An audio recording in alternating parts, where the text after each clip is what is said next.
أما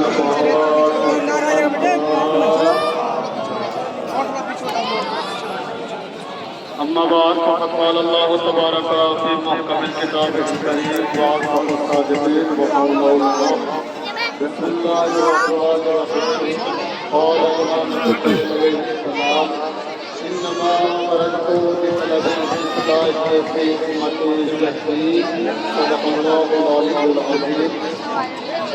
حضرات محترم بزرگان اور تمام مذہبوں کے نزدیک نمائندے افراد جتنے بھی یہاں پر جمع ہیں، ہم اور آپ حضرات ایک چوراہے پر جمع ہو کر کائنات کو پیغام دے رہے ہیں کہ ہم چوراہوں پر نکلنا اس لیے نہیں نکلتے تاکہ ہم کسی کو اذیتیں دیں، کسی کو تکلیف دیں، بلکہ امام حسین جس وقت مدینے سے کربلا کی جانب سفر کر رہے تھے تو امام حسین نے اپنی تقریر کے پہلے ہی جملے میں ارشاد فرمایا کہ میرا مدینے سے نکلنا یہ کوئی جھگڑے کے لیے نہیں ہے، کسی فساد کے لیے نہیں ہے، کسی دہشت گردی کے لیے نہیں ہے، بلکہ حسین جب مدینے سے نکل کر جا رہا ہے امام حسین کا مقصد صرف اور صرف امر بالمعروف اور نہی عن المنکر ہے. یعنی حسین جب مدینے سے نکل کر جا رہے ہیں، حسین کا نکلنا دہشت گردی کے خلاف آواز اٹھانا ہے تاکہ کائنات میں کوئی بھی کسی مظلوم پر ظلم نہ کر سکے، تاکہ کوئی کسی یتیم کو نہ ستا سکے، تاکہ کوئی کسی فرقے کسی فرقے کسی مذہب یا کسی ملت میں کوئی دہشت گردی نہ پھیلا سکے. اور آج پوری کائنات اس بات کی شاہد ہے کہ جس انسان کے دل میں بھی ضمیر زندہ ہے تو وہ امام حسین کی وجہ سے ہے. اسی لیے سربجن نائڈو نے کہا تھا کہ حسین کو کسی ایک فرقے سے قید نہ کرنا، حسین کو کسی ایک فرقے سے نہ جوڑنا، حسین کو کسی ایک ملت سے نہ جوڑنا، بلکہ جس کے دل میں بھی انسان کی دل کے دلمن میں بھی دھڑکنیں دھڑکتی ہیں، جس کے دل میں بھی ضمیر زندہ ہے تو سمجھ لینا اس نے اسی دل میں حسین رہتا ہے. اس لیے کہ حسین نے کسی انسان کو نہیں بلکہ انسانیت کو بچایا ہے. حسین نے کسی فرقے کو نہیں بلکہ فرقیت کو بچایا ہے. اور آج یہاں پہ میرے ہندو بھائی بھی موجود ہیں، یہاں پہ مسلمان بھائی بھی موجود ہیں، یہاں پہ ہر مذہب ہر فرقہ ہر ملت یہاں پہ موجود ہے. یہ نکل کر پوری کائنات کو بتانا چاہتی ہے کہ دیکھو ہم حسین کے غم میں جمع ہو کر پوری کائنات کو پیغام دیتے ہیں. ہم امن کا پرتیک ہیں، ہم پرچار کرنا چاہتے ہیں. ہمارا کسی دہشت گردی سے کوئی تعلق نہیں ہے، ہمارا کسی بھی دہشت گرد سے کوئی تعلق نہیں ہے. اور اسی وجہ سے ہمارے مذہب کا نام ہے ہمارے مذہب کا نام ہے اسلام. اسلام چلتا ہے سلامتی سے، جو پوری کائنات کو امن کا پیغام دیتا ہے، جو پوری انسانیت کو امن کا پیغام دیتا ہے. یہی وجہ ہے ہم یہاں جمع ہوئے تاکہ دنیا کو بتا سکے کہ نہ ہمارے مولا کا مقصد فساد کرنا تھا، نہ ہمارا مقصد فساد کرنا ہے. اس لیے مہاتما گاندھی نے کہا تھا کہ میں نے ہندوستان کو آزاد کرایا ہے، میں نے یہ قربانی کے بلیدان امام حسین کو سیکھا ہے. اس لیے کہ مذہب کو بچایا جاتا ہے، دین کو بچایا جاتا ہے. یہ بلیدان امام حسین نے کربلا کے میدان سے لے کر ہمیں درس دیا ہے کہ ہر جنگ کو اسلحے سے نہیں جیتی جاتی، ہر جنگ کو تلوار سے نہیں جیتی جاتی، ہر جنگ کو اسلحے بارود سے نہیں جیتی جاتی، نہ بموں کے دھماکے سے نہ اسلحوں کے دھماکے سے، بلکہ بعض جنگیں وہ ہوتی ہیں جنہیں کردار سے جیتی جاتی ہے. اور جو جنگ کردار سے جیتی جاتی ہے پھر کائنات مل کر اس جنگ کو نہیں جیت کو نابود کر سکتا.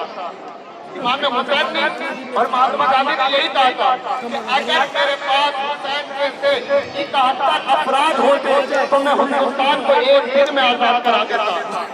کیوں؟ کیونکہ اس لیے کہ جتنے بھی حسین کے ساتھ اصحاب اور انصار موجود تھے وہ دہشت گردی سے تعلق نہیں رکھتے تھے.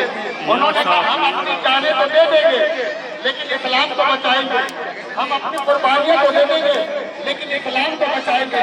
اور امام حسین امر بالمعروف کے لیے نکلے ہیں. میں بھی مہاراج کا اشرا پڑھ رہا تھا، میرے ایک یقینا بھائی وہ تقریر کر رہے تھے اور تقریر کرتے کرتے انہوں نے ایک فکرہ کہا کہ نماز پڑھنے کا حق اسی کو ہے جو حسین کو مانے. نماز پڑھنے کا حق ہے، علی کی طرح وہ کہتے کہ نماز پڑھنے کا حق اسی کو ہے جو حسین کو مانے۔ اگر حسین کربلا کے میدان میں اپنی شہادت نہ دیتے تو آج نماز ہمارے درمیان میں نہ ہوتی۔ امام حسین نے اپنا سر کٹا کر سجدے کی حالت میں نماز کو بچایا، روزے کو بچایا، دین کو بچایا، اسلام کو بچایا، انسانیت کو بچایا۔ اس لیے کہ یزید کا مقصد انسانیت کو نیست و نابود کرنا تھا۔ یزید کا پیغام کیا تھا؟ عورت برائے عورت ہوتی ہے، نہ کوئی ماں ہوتی ہے، نہ کوئی بہن ہوتی ہے، نہ کوئی بیوی ہوتی ہے، بلکہ عورت برائے عورت ہوتی ہے، اسے جیسے چاہے استعمال کر لیا جائے۔ امام حسین نے کہا نہیں، بہن کا مرتبہ بہت بلند ہے، بھابھی کا مرتبہ بہت بلند ہے، ماں کا مرتبہ بہت بلند ہے۔ اور امام حسین اپنی ماں و بہنوں کو کربلا کے میدان میں لا کر بتایا کہ بہن کی عظمت کیا ہے، ماں کی عظمت کیا ہے۔ تو اس کا مطلب یہ ہے اگر معاشرے کے اندر چاہے وہ ہندو ہو، چاہے وہ سنی ہو، چاہے وہ شیعہ ہو، اگر کسی گھر میں ماں کا احترام ہو رہا ہے تو سمجھو اس گھر میں حسین ہے، اگر بیوی کا احترام ہو رہا ہے تو سمجھو اس گھر میں حسین ہے۔ اس لیے کہ حسین نے اپنے کردار کے ذریعے سے پوری انسانیت کو بچایا۔ لیکن دنیا ہمیں کہتی ہے کہ تم تو کہتے ہو کہ حسین نے موقع نیزہ سے تلاوت کی ہے، تو کمال یہ حسین کا سرکہ تھا۔ میں نے ابھی تقریر میں یہ بیان کیا تھا کہ درخت کی ڈوری ہوتی ہے کہ اگر اسے کاٹ دیا جائے تو وہ درخت پھولنے لگتا ہے، پھلنے لگتا ہے، جوان ہونے لگتا ہے، بڑا ہونے لگتا ہے۔ تو یہ انسان کا کمال نہیں ہے بلکہ اس میں درخت کو کاٹا، یہ درخت کا کمال تھا۔ یزید نے یعنی شبر نے سر حسین پر خنجر چلا کر حسین کو مٹانے کی کوشش تو کی، لیکن یہ الہی طاقت تھی کہ حسین موقع نیزہ پر آ کر تلاوت کرنے لگے۔ اس لیے کہ امام حسین نے نوکے نیزہ پر تلاوت کر کے کائنات کو پیغام دیا، اگر تم اللہ سے، ایشور سے، گوڑ پر بھروسہ رکھتے ہو تو دنیا تو مٹ جائے گی لیکن اللہ تمہیں مٹنے نہیں دے گا۔ اللہ تمہیں مٹنے نہیں دے گا، خدا تمہیں مٹنے نہیں دے گا۔ تو ہم یہاں جو جمع ہوئے ہیں وہ اسی لیے جمع ہوئے ہیں تاکہ کائنات کو پیغام دے سکیں کہ اگر ہمارے دلوں میں ضمیر زندہ ہے۔ گرو نانک نے جب اپنے شیشے کو درس دے رہے تھے تو درس دیتے دیتے گرو نانک نے امام حسین کا تذکرہ کیا۔ تو ایک شاگرد کھڑا ہوا اور کھڑے ہونے کے بعد کہا کہ حسین سے ہمارا کیا تعلق؟ حسین سے ہمارا کوئی واسطہ نہیں ہے، وہ تو مسلمانوں کے رہبر ہیں۔ تو گرو نانک نے کہا اچھا حسین سے کوئی واسطہ نہیں ہے، حسین سے کوئی مطلب نہیں ہے، تو چلیے میں تمہیں تمہارا گرو ہونے کی حیثیت سے حکم دیتا ہوں کہ اپنی بہن سے شادی کرو۔ تو شاگرد نے جواب دیا استاد میں اپنی بہن سے شادی کیسے کر لوں؟ اس لیے کہ میرا ضمیر اجازت نہیں دیتا۔ تو گرو نانک نے کہا کہ جس ضمیر کی تم بات کرتے ہو اسی ضمیر کو حسین کہتے ہیں، اسی ضمیر کو حسین کہا جاتا ہے۔ اگر ہمارے دلوں میں آج ضمیر زندہ ہے، میں کسی مذہب کی ٹیک نہیں لگاتا، جس کے دل میں بھی ضمیر ہے سمجھو اس دل میں حسین ہے۔ کیونکہ حسین سن 61 ہجری میں ایک شخص کا نام تھا، لیکن 61 ہجری سے لے کر 1400 سال کے بعد حسین ایک کردار کا نام ہے جو ہر دل میں پایا جاتا ہے، ہر گھر میں پایا جاتا ہے، ہر اخلاق میں پایا جاتا ہے، ہر کردار میں پایا جاتا ہے۔ تو ہمیں چاہیے کہ اگر ہمارے گھروں میں اخلاق اور کردار موجود ہے تو گویا ہماری سیرتوں میں حسین موجود ہے۔ تو اس لیے حسین کو کسی فرقے سے نہ جوڑیے گا بلکہ حسین سب کے ہیں، حسین جیسے ہمارے ہیں حسین ویسے ہی تمہارے ہیں۔ اور اسی لیے اسی حسین کی عظمت کو ہر لمحہ ہر موڑ پر رسول اسلام نے پہچانوایا ہے کہ پہچان لو یہ میرا حسین ہے، پہچان لو یہ میرا حسین ہے۔ آج یہ تمام امت مسلمہ یہاں جمع ہو کر اسی بات پر درد دے رہی ہے کہ زمانے والوں ہم حسین کے ساتھ ہیں، یزید کے ساتھ نہیں ہیں۔